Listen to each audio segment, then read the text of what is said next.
gue tuh sekarang ngerasa gue udah bisa mengatur uang gue dengan baik. Dulu tuh enggak. Dulu yang kayak semua orang freelancer kan kalau lu punya banyak duit, lu punya banyak pengeluaran juga karena ya gue dapat sekarang ngapain gue mikirin untuk nanti. Nah, dulu gue pikir semua masalah yang terjadi dalam hidup kita itu tuh cuma gara-gara uangnya kurang banyak. Kalau kita punya banyak duit, semua masalah akan kelar. Nah, tapi ternyata gue baru sadar uang itu emang selesain masalah. Cuma uang juga datengin masalah baru. Ternyata emang untuk ngatur duit itu tuh yang diperluin cuma itu. Lu tahu berapa uang yang masuk, berapa uang yang keluar. Nah, seringkali kita tuh tahu berapa yang masuk tapi nggak tahu berapa yang keluar. Betul. Karena ya udahlah, mungkin kalau bentuknya uang cash semua, lu bisa ngitung sisanya. Cuma kayak tinggal scan, lu jadi secara nggak sadar lu tuh boros. Itu yang gue tangkep adalah ternyata kita tuh sering kali boros bukan karena ingin boros, tapi karena kita lupa udah jajan berapa banyak. Halo semua, balik lagi nih di podcast Makin Maksimal, persembahan Deposito BPR by Komunal. Jangan lupa dong untuk subscribe, like, comment, dan share di channel ini Deposito BPR by Komunal. Seperti biasa, barengan sama aku Quincy, yang nanti akan ditemani oleh seorang bintang tamu spesial, yang kali ini dia adalah seorang komedian, dan dia itu pernah menjadi kontestan termuda ketika mengikuti stand up komedi Indonesia season 4. Waktu dia join itu umurnya baru 19 tahun. Nah, tapi sekarang apa kabar kehidupannya? Kabarnya dia ini sedang melakukan berbagai macam konten digital di bidang keuangan. Jauh banget.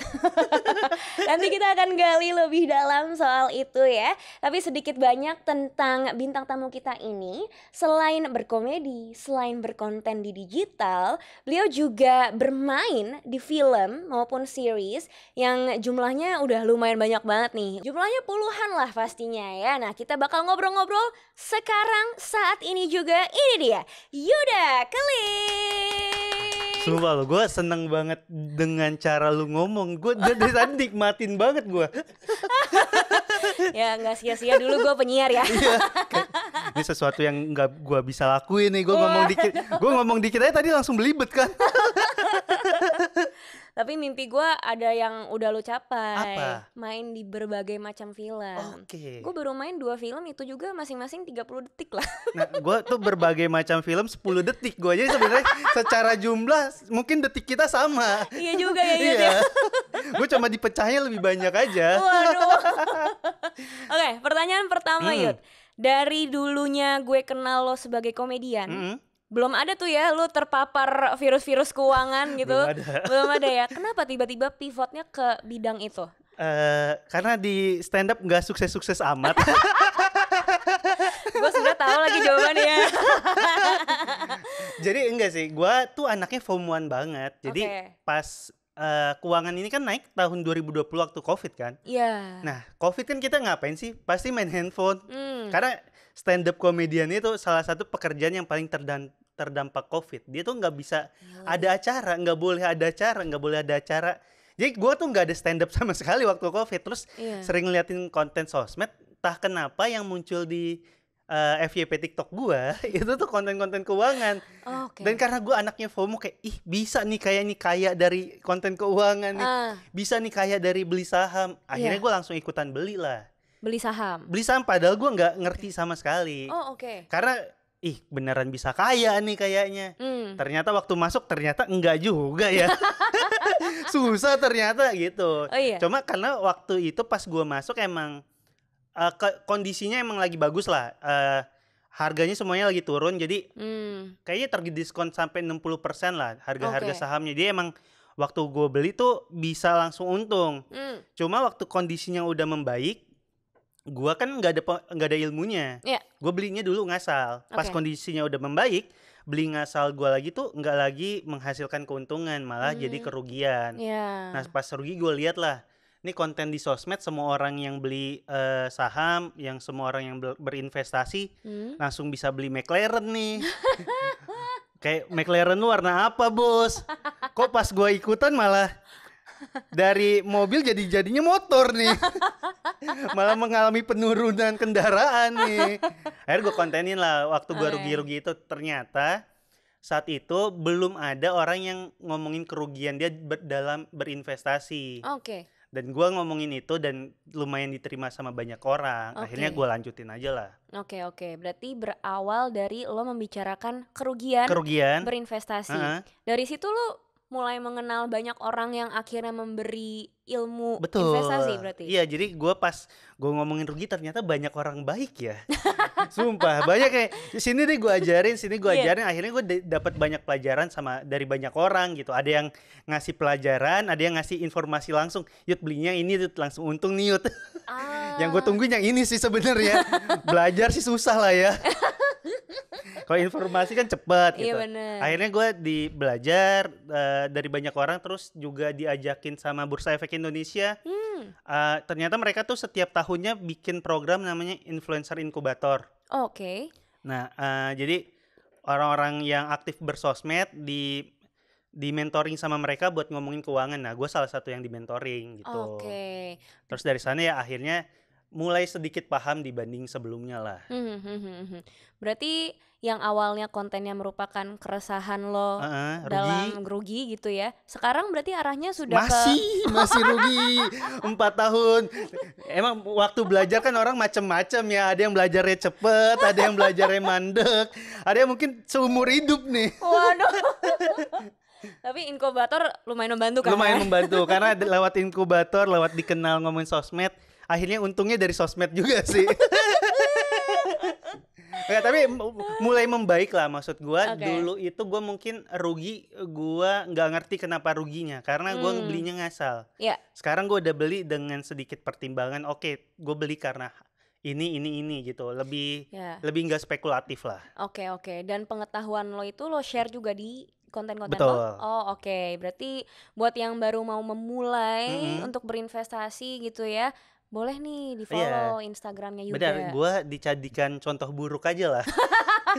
Contoh baiknya mungkin banyak loh, kayak Ken Henderson contoh baik, Samuel Ray contoh baik. Nah gue contoh buruknya aja. Oke, Yuda begini, gue jangan begini gitu aja. Bukan contoh buruk, contoh buat belajar. Contoh buat belajar. Oke, sekarang pertanyaan berikutnya adalah saham yang nyangkut udah berapa? Waduh. Tapi yang sampai sekarang gue pegang tuh ada, ini saking banyaknya gue sampai harus mikir ya. Tapi ada beberapa lah, ada lebih dari 5 sih ada. Soalnya ada beberapa saham yang nyangkut tuh gara-gara kesalahan gue masa lalu. Jadi sahamnya itu emang sekarang udah nggak bisa dijual, nggak bisa diperdagangkan lagi. Dia tuh lagi dalam masa suspensi. Jadi nggak bisa dibeli, nggak bisa dijual, dan itu kebawa sampai sekarang sama gua gitu. Oke. Ini yang Goto bukan sih? Bukan ya? Yang Goto sih itu sih saham favorit gua itu. Itu saham itu jangka panjang banget, itu sampai 2400 tuh. Baru nanti gua untung tuh, 400 tahun lagi gua akan untung. Jadi untuk dari cucunya gua gitu. Gitu. Karena gue tuh seneng banget sama saham itu. Jadi kenapa gue senengnya mungkin gue ceritain ya. Jadi kan gue anak baru di pasar modal. Gue baru banget 2020 kan, gue angkatan pandemi. Nah kayak saham-saham perbankan itu kan IPO-nya udah lama. Jadi gue tuh nggak dapet hype-nya. Nah beda sama saham gue tuh, dia baru IPO tahun 2021 atau 2022 gitu. Gue tuh dapet hype-nya banget, apalagi gue pemakai produknya banget. Jadi waktu saham itu muncul, gue tuh bagian orang yang seneng itu ada, dan akhirnya gue ikutan lah buat beli. Cuma gue tuh dulu tipe yang kalau ada nurun, gue nggak berani cut loss. Karena nantinya juga bakal naik lagi. Berarti lo diemin dulu. Ternyata dari 300 ke 50 kan. Terlalu lama nih gue diemnya nih. Pantas lu bilang 400 ya? 400 tahun. 400 tahun karena naiknya perlu panjang nih. Itu. Dan gue kan ngomongin itu di sosmed. Nah enaknya saham kayak Goto, orang-orang yang gak berinvestasi itu kenal produknya. Beda sama saham-saham lain, banyak yang produknya tuh dia nggak tahu. Jadi untuk nyampe di masyarakat tuh kan gue kalau ngontenin pengen engagementnya baik kan. Ya. Nah untuk saham-saham yang kayak Goto yang dikenal sama masyarakat walaupun dia nggak berinvestasi, untuk engagementnya tuh akan jauh lebih tinggi dibanding saham-saham lain, makanya tetap gue pegang. Hitungannya sebagai modal konten lah ya sekarang ya. Iya. Walaupun modalnya kegedean sih sejujurnya sih. Soalnya gue minus di situ udah 60% lebih. Iya ampun.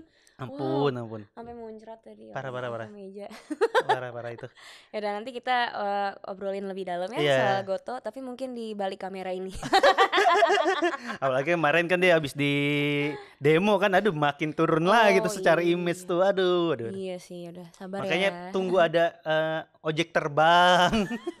Mungkin nanti naik ya ojek terbang. GoFood pakai drone.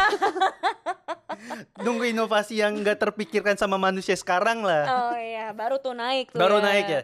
Teleportasi tuh bisa mungkin. Gue teleportasi ya. By the way, beralih dari topik Goto ya. Kemarin gue liat di sosmed lo baru menyelesaikan show. Betul. Show keberapa berarti? Stand up comedy spesial yang ketiga. Yang ketiga dengan tema? Uangnya kurang banyak. Waduh. Dari nyangkut uangnya kurang banyak, ada lah ada relevansinya ya. Benar-benar. Kenapa judulnya uangnya kurang banyak? Soalnya ini tuh perjalanan perubahan perspektif gue tentang uang. Oke. Dulu gue pikir semua masalah yang terjadi dalam hidup kita itu tuh cuma gara-gara uangnya kurang banyak. Ya. Kalau kita punya banyak duit, semua masalah akan kelar. Nah, tapi ternyata gue baru sadar uang itu emang selesain masalah. Cuma uang juga datengin masalah baru. Oh iya lagi. Iya. Itu gue menceritakan itu, gue baru tahu kalau ternyata nolak minjemin duit itu susah banget. Iya sih. Gue waktu gue nggak punya duit kan nggak ada yang minjem ke gue ya. Waktu gue udah punya duit ternyata susah banget. Gue kira bisa kayak, Yud pinjem duit dong. Nggak mau, dasar miskin. Gue pikirnya bisa kayak gitu, ternyata nggak bisa gitu. Iya. Dan gue mikir kalau orang minjem duit tuh yang grogi yang dipinjem doang. Yang minjem doang. Okay. Ternyata gue setiap kali mau dipinjem duit sama orang grogi gue kayak, Yud, misal ada orang ketemu gue, Yud jadi gini, deg-degan gue. Jangan gitu nanya apa kabar juga apa kabar udah kayak ini udah nggak pernah 5 tahun gak ngobrol tiba-tiba apa kabar nih. Terus misal kalau lewat chat gue masih bisa menyimpan deg-degan itu yang karena gue bisa pura-pura nggak baca. Iya benar. Yud kok nggak baca? Oh gue kira udah gue bales. Jadi gue bisa kayak biasa kayak gitu. Gue kira udah gue bales, ternyata dibales di kepala doang.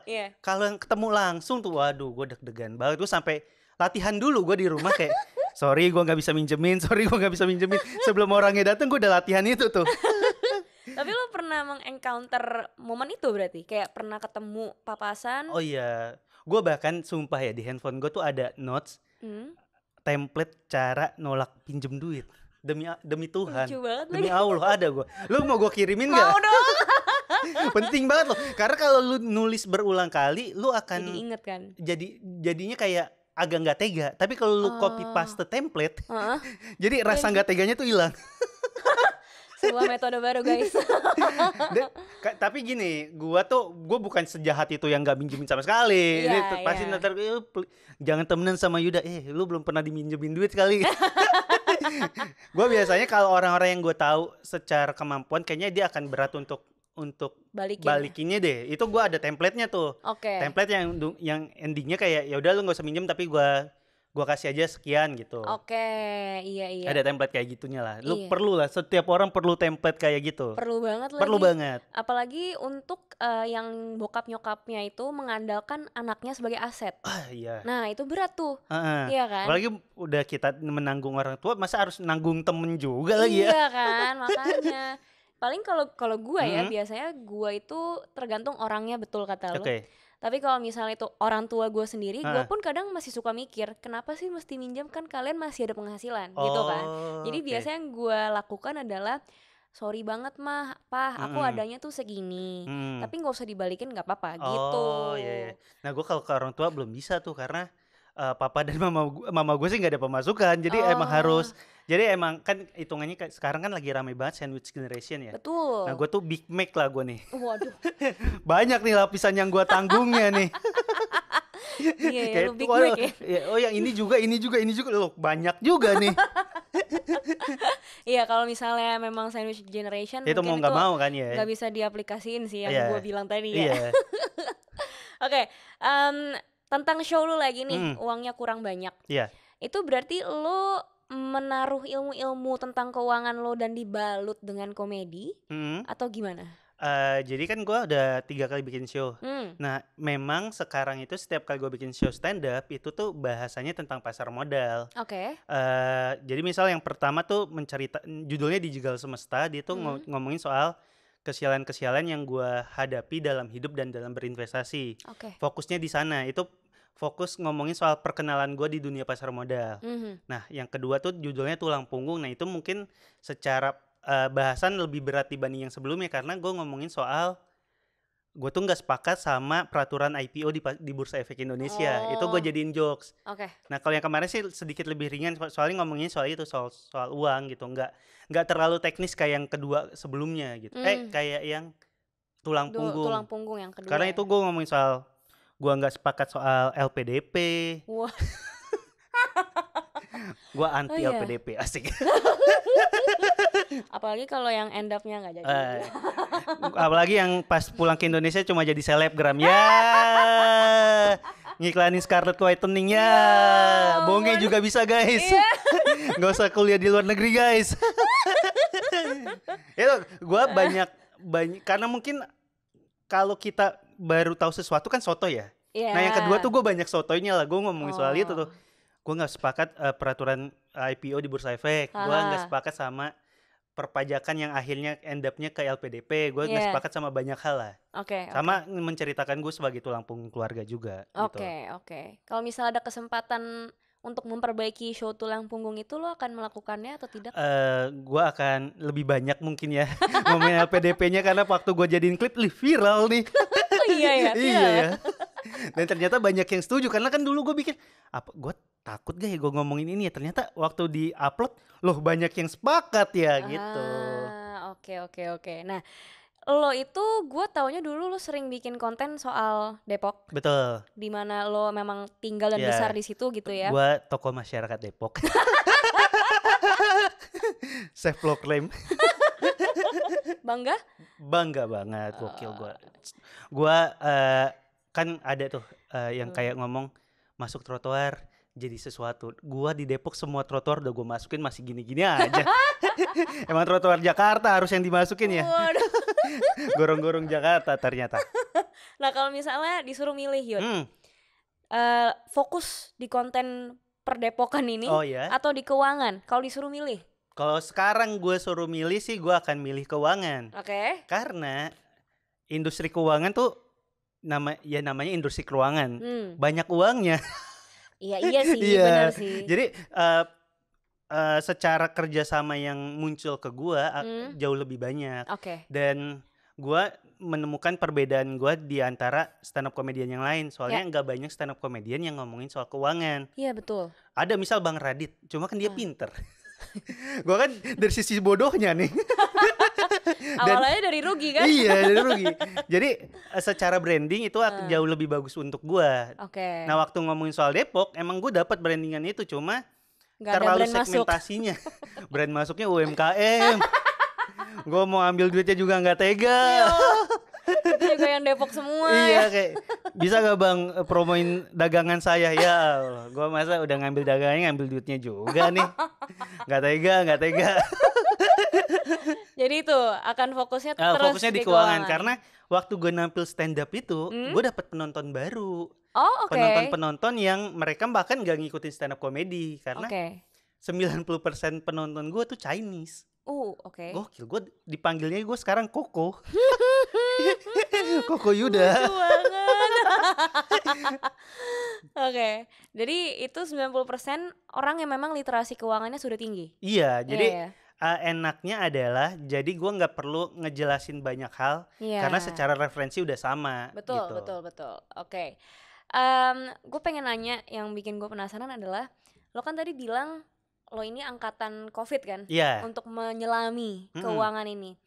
Lo menyelami dunia keuangan dulu baru lo ngonten, atau barengan, atau ngonten dulu terus lo kayaknya gue harus mendalami ini Oh, nih biar gue bisa jadiin konten gitu. Jadi sebenarnya gue ikutan beli dulu. Oke. Pas ikutan beli kan gue awalnya untung. Oh, awalnya kan untung. harganya emang lagi turun-turunnya. Iya. Nah pas udah nggak lagi untung jadi rugi baru tuh gue kontenin.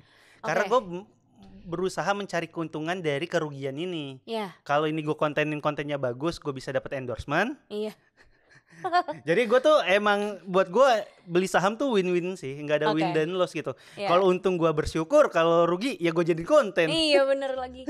Itu jadi gue mendalaminya setelah merasakan kerugiannya malah. Oke. Karena awal-awal kalau kita lagi untung kayak nggak ada tuntutan untuk belajar kan, karena lu udah dapet senengnya gitu. Dan senengnya di awal lagi. Senengnya kan? Dan seneng banget gitu lu di saat semua orang nggak bisa ngasilin duit dari kerja karena ada PPKM dan lain sebagainya. Lu bisa ngasilin duit dari rumah doang gitu, beli saham untung gitu. Betul. Jadi gue nggak kepikiran kalau ini akan gue dalamin karena gue udah dapet untungnya gitu. Iya. Dari awal lo berkonten sampai akhirnya nih ada kerjasama berbayar gitu ya yang masuk ke lo, itu butuh waktu berapa lama, Yud? Oh, berapa ya? Yang soal keuangan ya? Iya. Kayaknya nggak lama sih. Oh, nggak lama. Karena itu dia gue rasa secara positioning nggak ada tuh yang menertawakan kerugian investasi. Saat itu gue ada, jadi gue langsung dapet kerjasamanya. Karena kan kebetulan emang sosmed gue udah cukup gue bangun dari sebelumnya kan, bukan dari nol itu. Jadi mungkin perhatiannya udah didapat dulu. Kayak mungkin loh sekarang nih dia ngomongin uang ya, kayaknya masuk deh brand gue. Bukan yang gue bangun dari nol. Jadi waktunya emang nggak cukup. Nggak makan waktu yang panjang gitu. Oke. Setahun? Bulanan? Bulanan kayak mungkin 3 bulan 3 bulanan kayaknya ya. Karena gue pas rutin ngomongin itu 3 bulan selanjutnya, abis itu dapat kerja sama, terus kan juga akhirnya kenal sama banyak orang-orang di industri keuangan. Dan kan banyak kerjaan yang datang dari pertemanan kan. Betul. Nah setelah banyak pertemanan itu banyak kerjaan yang masuk juga gitu. Oke. Nah berarti lo pernah menjadi komedian? Masih jadi komedian. Oh iya bener ya. Komedian masih, terus berkonten masih, main film atau series juga masih. Lo nulis juga? Pernah nulis, cuma udah nggak lagi tekun ke sana. Oke, karena itu kan butuh waktu yang lama juga ya. Iya benar. Nah berarti kan sumber pendapatan lo banyak banget nih. Iya dong. Iya semoga, amin. Kalau nggak salah namanya itu adalah Yuda Kaya Keling kan? Yuda Kaya Raya Keling, kurang rayanya. Benar juga ya. Nah pertanyaan gue adalah gimana caranya lo mengatur keuangan lo sendiri? Cara atur uangnya ya. Jadi cara atur uangnya, gue tuh ini, gue tuh ada banyak stepnya lah waktu gue ngatur. Gue tuh sekarang ngerasa gue udah bisa mengatur uang gue dengan baik. Dulu tuh enggak. Dulu yang kayak semua orang freelancer kan, kalau lu punya banyak duit, lu punya banyak pengeluaran juga karena ya gue dapat sekarang, ngapain gue mikirin untuk nanti. Nah sekarang tuh gue udah lebih bisa ngatur itu dengan baik lah. Nah cara gue ngaturnya gimana? Salah satu yang gue terapin ini waktu di awal gue kan waktu gue ngontenin investasi, gue akhirnya dapat banyak pelajaran dari banyak teman. Akhirnya gue tahu kalau ternyata investasi itu nggak bisa pakai uang yang pengen lu pakai dalam waktu dekat. Betul. Emang harus uang, dibilangnya seringnya uang dingin. Nah gue diajarin tuh gimana caranya untuk menemukan gimana jadi uang dingin. Akhirnya salah satu step yang gue pakai adalah gue tuh mencatat setiap pengeluaran yang gue lakuin di setiap harinya. Sekecil apapun. Oke. Benar-benar setiap hari, dari model sampai bayar parkir gue catat. Oke. Kebutuhannya untuk apa? Biar gue tahu berapa uang yang gue butuhin buat gaya hidup gue selama 1 bulan. Oke. Nah kalau gue udah tahu itu, misal gue ngelakuin itu selama 3-4 bulan, setelah itu gue tinggal cari tuh biaya rata-ratanya berapa. Di bulan kelima udah gue nggak lagi perlu mencatat harian. Tapi yang gue lakuin adalah gue udah budgeting dari awal. Jadi ternyata misal rata-ratanya 4 juta, ya udah berarti di bulan kelima gue udah nggak perlu nyatet lagi nih. Gue tinggal taruh uang gue 4 juta di ATM yang terpisah. Untuk jajan harian tuh cuma boleh pakai uang 4 juta ini, nggak boleh lebih, karena udah diambil selama 3-4 bulan, rata-ratanya emang segitu. Jadi udah nggak perlu naik, nggak perlu turun gitu. Oke.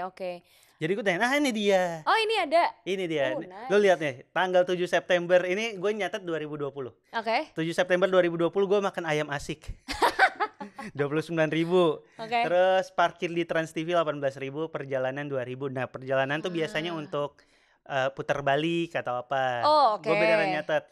Nah, terus tanggal 8 misal apa ya? Tanggal berapa lagi nih? Yang itu tuh yang paling banyak tuh, Yud. Mana? Di kanan. Kanan. Oh, ini banyak karena isi B selfless 400.000. Gue main badminton 58.000, makan IKEA 51.000. Gue di IKEA gue nggak jajan, gue makan doang. Karena kalau beli di sana semuanya mahal. Nah, gue ada tuh tanggal 14 September. Sabana 15.000. Oh iya. Jadi gue bener-bener sedetail ini gue nyatet, biar gue tuh tahu berapa sih uang yang gue butuhin selama 1 bulan. Dan kalau lo lihat kan ini ada warna-warnanya kan. Iya, itu artinya apa ya? Jadi gue mengkategorikan setiap pengeluaran. Jadi kalau yang warna pink itu biasanya untuk bensin dan perjalanan. Jadi buat akomodasi, transportasi lah. Oke. Warna biru muda itu makan untuk hidup. Makan, bukan hidup untuk makan ya? Bukan, itu kayak makan sabana, makan ayam asik kan makan yang untuk hidup aja. Iya, benar. Nah, kalau yang warna ungu itu makanan untuk makan enak. Kayak ke kafe, di restoran, itu kan kita nggak perlu makan di restoran sebenarnya. Kita bisa makan ayam asik, bisa makan sabana. Cuma kan kadang kita pengen makan sushi teh juga kan. Jadi itu gue warna-warnain. Nah, di akhir bulan gue lihat nih mana pengeluaran yang paling bikin gue boncos.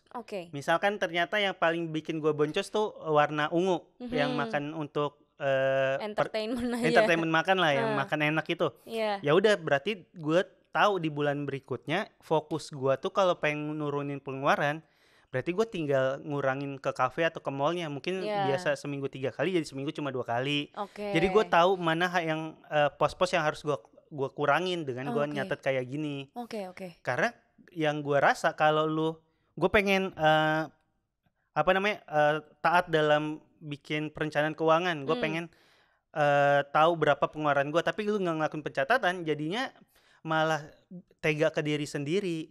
Misalnya ini anggaplah biaya rata-ratanya biasanya 6 juta. Terus di bulan berikutnya gue nggak mau pengeluaran gue 6 juta, gue pengen jadi 3 juta. Nah, kalau lu mengurangi pengeluaran itu kan lu akan mengurangi intensitas lu ketemu orang. Bisa jadi itu padahal ketemu orang buat freelancer kayak gue, kayak lu, itu kan dibutuhin untuk mencari link kan. Jadi gue nggak pengen tuh gaya hidup gue menurun signifikan. Yang gue pengen tuh menurunnya tuh perlahan-lahan dengan kesadaran gue sendiri gitu. Dan yang diperlukan menurun menurun sesuai data ini tadi. Bener. Gitu ya.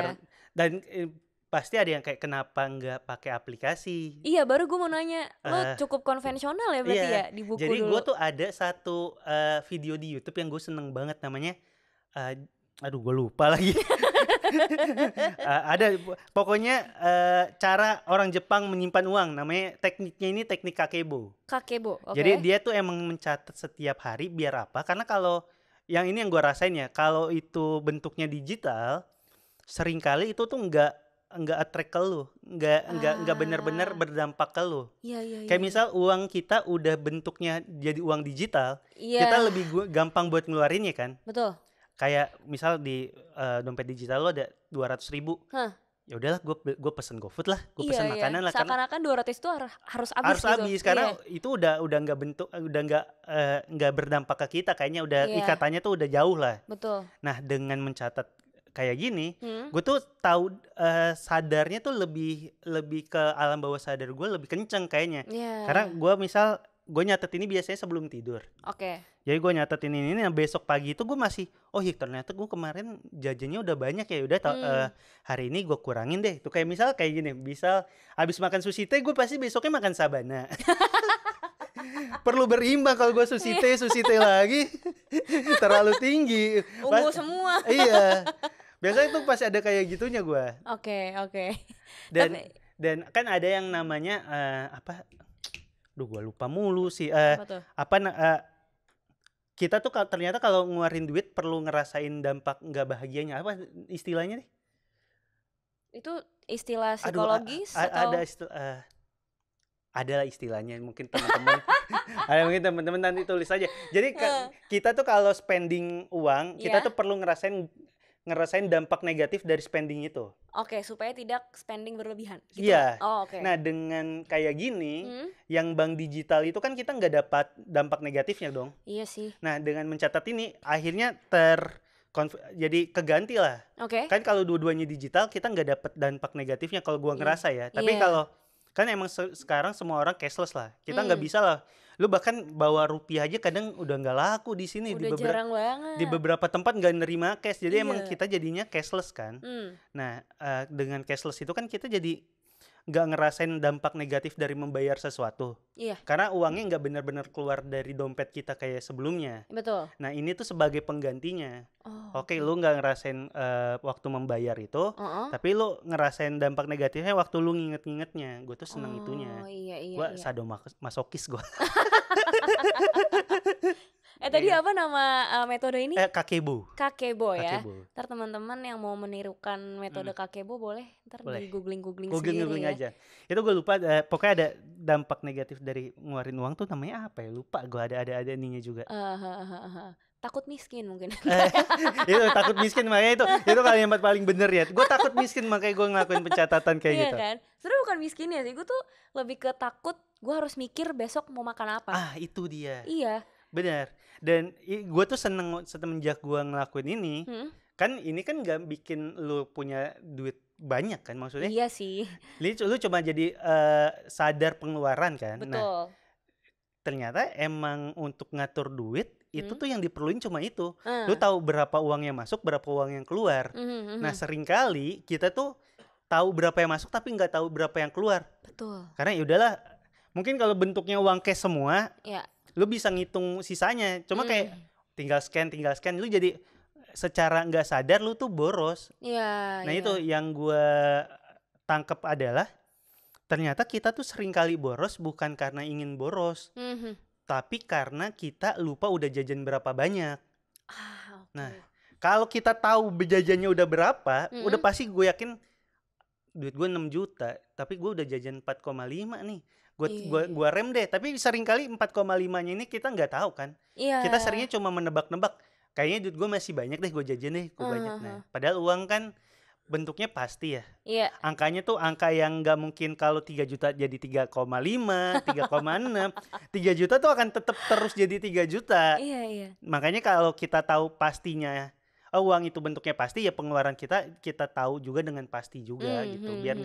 Biar nggak banyak ngira-ngira lah gitu. Iya. Dan lo menerapkan metode kakebo ini semenjak lo berkonten di semenjak gue rugi-rugi, gue dapat banyak mentoring, dapat banyak pembelajaran, sharing juga sama orang-orang yang lebih senior. Ternyata dibilang lo dibanding investasi tuh ternyata bukan step 1, step awalnya itu ngatur pengeluaran cash flow lu dulu dengan baik. Kalau lu cash flow-nya udah baik kayak gini, kan gue udah tahu nih, ternyata pengeluaran bulanan gue 4 juta, ternyata pemasukannya 6 juta, kan ada selisih 2 juta. Nah, 2 jutanya yang baru bisa gue tabung. Tabungnya dalam bentuk apa? Bisa banyak, bisa beneran tabungan, bisa bentuknya deposito. Emang yang mungkin di awal-awal lu ya carinya apa? Ya cari investasi-investasi yang secara resikonya jauh lebih rendah. Kalau lu langsung kayak lompat ke saham kayak gue dulu, bisa jadi belum siap. Karena kan dulu gue beneran ngasal. Padahal kan banyak tuh yang perlu lu pembelajarannya harusnya bertahap gitu.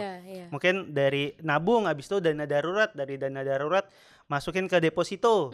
Habis itu kalau emang udah lebih pengen yang berisiko, jadi jatuhnya ke saham. Tapi kalau gue kayaknya nggak pengen meresikokan uang gue deh, ya tetap di deposito doang juga nggak apa-apa gitu. Bukan sesuatu yang salah. Dan deposito by komunal untungnya juga bisa diadu lah. Apalagi aplikasinya gratis, mudah diakses, bunganya tinggi. 6,75%. Betul. Iya, lebih tinggi dibandingkan bunga deposito bank pada umumnya. Betul. Dan lebih menjanjikan dibanding Goto. Itu gue udah 4 tahun, selama 4 tahun gak dapet apa-apa. Dapetnya konten doang. Nah, mending lu naruh deposito di deposito BPR by Komunal. Betul. Gitu, jangan lupa download ya. Jangan lupa download. Siap. Jadi masuknya pas lah ya. Iya, masuknya pas. Smooth banget, Smooth. Nah, oke, kita bicara investasi lagi nih, Yot. Berarti kalau lo boleh ceritain sekarang gimana sih profil investasi seorang Yuda Keling? Sekarang sih gue ngerasa gue udah lebih investor yang mengedepankan resiko dibanding mencari keuntungan setinggi-tingginya. Oke. Karena kalau untuk mencari keuntungan yang setinggi-tingginya banyak apa namanya instrumen investasi yang ternyata gue nggak sanggup gitu. Misal kayak gue dulu juga investasi di kripto. Oke. Cuma ternyata kripto itu kan naik sehari bisa naik 1000%, bisa turun 1000% juga. Ternyata gue tuh nggak siap secara mental. Oke, untuk yang sefluktuatif itu ya. ya. Akhirnya gue memilih untuk nggak lagi investasi di instrumen yang kayak gitu. Sekarang sih gue nyari yang secara resiko bisa gue terima. Bisa jadi karena ya itu kalau gue kan itu investasi resikonya tinggi, keuntungannya juga tinggi. Nah gue tuh nggak pengen dibanding keuntungan tinggi, gue pengen yang resikonya rendah aja deh gitu. Oke, untuk sekarang. Untuk sekarang. Iya. Bisa jadi nantinya akan berubah. Ya mungkin kalau nantinya gue jauh lebih paham, gue lebih banyak ilmunya, mungkin resikonya udah bisa gue atasin. Untuk yang sekarang sih resikonya gue kedepankan lah gitu. Oke. By the way, gue jadi tiba-tiba keinget tadi lu sempat bilang kalau lo adalah salah satu sandwich generation gitu ya, Big Mac tadi ya. Big Mac. Apakah lo mengajarkan kedua orang tua lo untuk melakukan investasi seperti lo juga? Tentunya enggak. Karena kalau mereka berinvestasi duitnya duit gue juga itu sih. Loh, tapi kan at least lo yang naruh, lo yang modalin gitu. Enggak. Tapi gue sih buat gue kan sekarang kayak kalau buat orang tua gue yang gue kasih ya uang bulanan aja. Yang gue ajarin gitu ya. Investasi adalah buat gue yang perlu belajar investasi adalah orang-orang yang punya pemasukan. Kayak misal adik gue sekarang udah kerja, gue ajarin cara dia nabung, cara dia ngatur uang. Sepupu gue juga kayak gitu. Jadi lebih ke orang-orang yang memang menghasilkan. Karena kan mereka yang nantinya akan mengatur uang mereka dan mereka pengen. Gue tuh ngerasa semenjak gue lebih paham tentang keuangan, hidup gue tuh lebih tertata lah. Nah gue pengen orang-orang juga ngerasain manfaat yang sama gitu. Lu nggak ada tertarik bikin kelas gitu? Masalahnya gue dianggapnya sama banyak orang bego sih. Waduh. Jadi kayak kalau gue jualan kelas personanya berubah nih. Lebih kan ini sih, gue ngerasa kalau untuk bikin kelas lebih banyak yang lebih kompeten dibanding gue. Jadi gue mendingan ngambil sisi pemasukan dari hal lain lah. Itu jawaban PR-nya guys. Enggak kan, karena benar kalau main adu pinter-pinteran yang lebih pinter banyak. Gue tuh di sini dikenalnya karena ngomongin keuangan dan lucu. Jadi makanya gue bikinnya stand up comedy spesial. Iya. Berarti stand up comedy show spesial lo ini berikutnya akan terus tentang keuangan? Sejauh ini sih rencananya gitu. Oke, kita balik lagi ke Deposito BPR by Komunal ya. Lo berarti belum download, belum punya akun? Gak apa-apa, jujur aja. Di sini boleh jujur semua. Teman-teman saya banyak yang di endorse. Cuma saya enggak, jadi saya belum download. Mungkin setelah acara ini saya download. Boleh teman-teman komunal suruh bikin konten deh. Bikin konten lah. Tapi lo ada tahu kan berarti? Tapi gue tahu instrumen-instrumennya. Cuma untuk naruh kan gue bilang gue mengedepankan risiko. Deposito memang secara risiko itu jauh paling rendah bisa dibilang selain reksadana pasar uang. Tapi gue pengen juga yang keuntungannya nggak sesedikit itu. Jadi gue kadang ada yang di deposito, tapi ada juga yang di saham gitu. Jadi emang gue pecah-pecah gitu. Oke. Jadi secara porsi tuh emang ada yang di deposito, ada di tempat lain juga gitu. Berarti tinggal mencoba nih ya. Iya, mencoba. Nah kan kalau ada kerjasama ini uang deposito yang di sini tinggal dipindahkan. Pindah. Ntar jangan lupa pakai kode affiliate gue ya. Iya. Last one dong buat yang lagi nonton podcast ini makin maksimal. Apa pesan dari seorang Yuda Keling mungkin untuk teman-teman yang baru ada niatan memulai investasi tapi masih takut gitu? Kalau buat gua pesannya mungkin ini ya, biar lu makin maksimal. Asik. Adalah catat pengeluaran lu karena itu kuncinya di situ. Oke. Dengan lu nyatet pengeluaran lu secara nggak sadar, lu akan memperbaiki keuangan lu dan juga kehidupan lu. Ya. Karena yang nggak enak dari kita adalah kalau kita punya duit tapi kita nggak tahu duit kita habisnya kemana. Nah kalau dengan mencatat lu tahu habisnya kemana, dan setelah lu tahu lu bisa memperbaiki di bulan berikutnya. Bulan berikutnya masih salah, perbaikin lagi. Jadi hidup lu makin lama makin membaik, dan kalau udah settle sama ini, lu udah bisa budgeting, lu juga udah bisa mulai budgeting nih mana uang-uang yang bisa lu taruh ke pos-pos investasi. Karena kan investasi balik lagi harus pakai uang dingin. Harus pakai uang-uang yang gak dipakai dalam waktu dekat. Gimana caranya lu berinvestasi kalau lu gak tahu berapa uang yang bisa lu sisihin gitu. Iya, si uang dingin itu tadi gitu. Jadi ya. cara makin maksimal adalah catat pengeluaran. Itu dia. Kakebo. Jadi mungkin gue gak bikin kelas, gue akan jualan buku aja kali ya. Buku untuk nyatet pengeluaran. Nah iya tuh, boleh. Oh iya bisa juga ya, Aster. Iya. Itu gue bikin deh, gue baru kepikiran. Kita tunggu janjinya Yuda Keling ya guys. Yuda, thank you banget. Sama-sama. Udah ikut meramaikan episode di podcast Makin Maksimal. Semoga abis podcast ini dia mendownload Deposito BPR by Komunal. Gak usah diulang-ulang ya itunya. Takutnya pengambil keputusan di sini, lah nggak pakai produk kita nih. Pakai Pak, saya pakai produknya Pak. Thank you banget once again. Supaya semoga nextnya bisa kerja bareng lagi. Amin. Terima kasih banyak.